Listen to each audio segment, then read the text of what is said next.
Əziz və hörmətli izləyicilərimiz, biz yenə də Azərbaycanımızın gözəl rayonlarından biri olan Samux rayonunun Ziyadlıq kəndinə ömrünün 40 neçə ilini müəllim kimi fəaliyyət göstərən Fərdakar müəllimin evinə qonaq gəlmişik. Müəllim, sizə xoş gördük. Hoş gəlmişsiniz. Gözümüz üstə yeriniz var. Çox sağ olun. Həmişə sizi kimi əziz balalar gəlsin evimizə. Çox sağ olun, minnətdarım. Mən özü təqdim edin, adı, soyadı. Mən Nəsibova Zahirə Salih qızı. Müəllim, ömrünüzün neçə ilini müəllim kimi fəaliyyət göstərmişsiniz? 73-cü ildən 10 il pensiya çıxmışam. O vaxta qədər işləmişəm müntəzəm. Ömrünüzün 40 neçə ilini müəllim kimi fəaliyyət göstərmişsiniz və Azərbaycan dili ədəbiyyat müəllimi olmuşsunuz.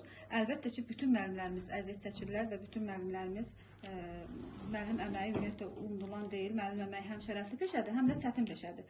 Və bu çətinliklərlə də olsa siz müxtəlif şagirdlər yetişdirmişsiniz. Azərbaycan dili ədəbiyyat müəllimi də bizə Azərbaycan dilinin qrammatikasını, zənginliyini, dahi şəxsiyyətlərimizi, Füzulini, Nəsimini bizə yəni tanıdırsınız.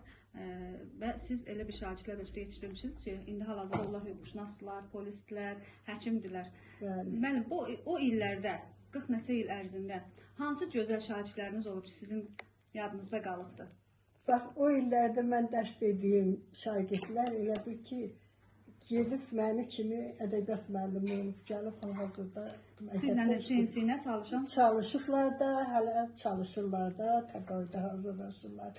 Bu da mənim üçün böyük fəxr olub ki, uşaqlar mənim ixtisasımı seçiblər, o mənim əməyimin nəticəsi. Çox gözəl. Müəllim, bəs sizin həyat yoldaşınız kim olub? Mənim həyat yoldaşım da ad familiyası Bədəlov Əskərəloğlu, o da rus dili müəllimi olub. Mən neçə bu məktəbdə işləmişik uzun müddət, ömrünün sonuna qədər də o məktəbdə işləyirdi. Allah rəhmət eləsin, məkanı cənnət olsun.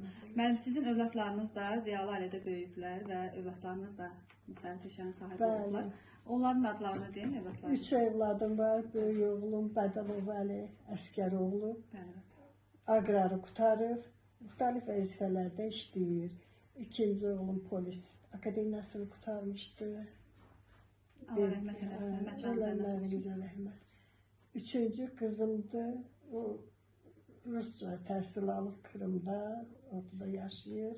Evlatları var, onlar da həkim olur. 3 övladınız var və övladlarınıza da çox sağ olsunlar. Deyirik ki, müəllim, sizin övladlarınız sizin əməyinizi, sizin fədakarlığınızı yerə vurmuyublar, müxtəlif peşənin sahibi olublar. Allah o ölən oğlunuza da rəhmət eləsin, məkanı cənnət olsun. Müəllim, bəs ümumi neçə nəvəniz var? Ümumi 8 nəvəm var.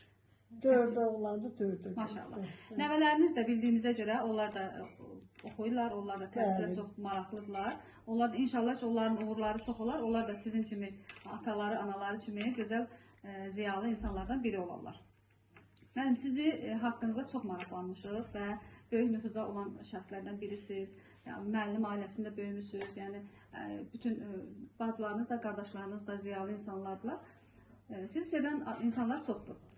Bugünkü gündə, bax, sizi bu sevənlərə, sizin övladlarınıza hansı sözləriniz olardı?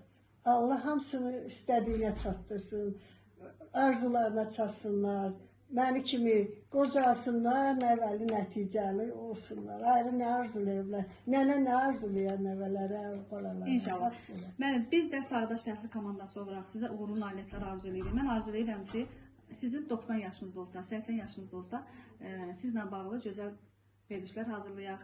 İnşallah sizin yubileylərinizdə gələ iştirak edək. Çox sağ olun, minnətdarıq. Bu yaxından 75 yaşım tamam olacaq, yayda Allah qoysa. Çox sağ olun, minnətdarıq müəllim. Çox sağ olun.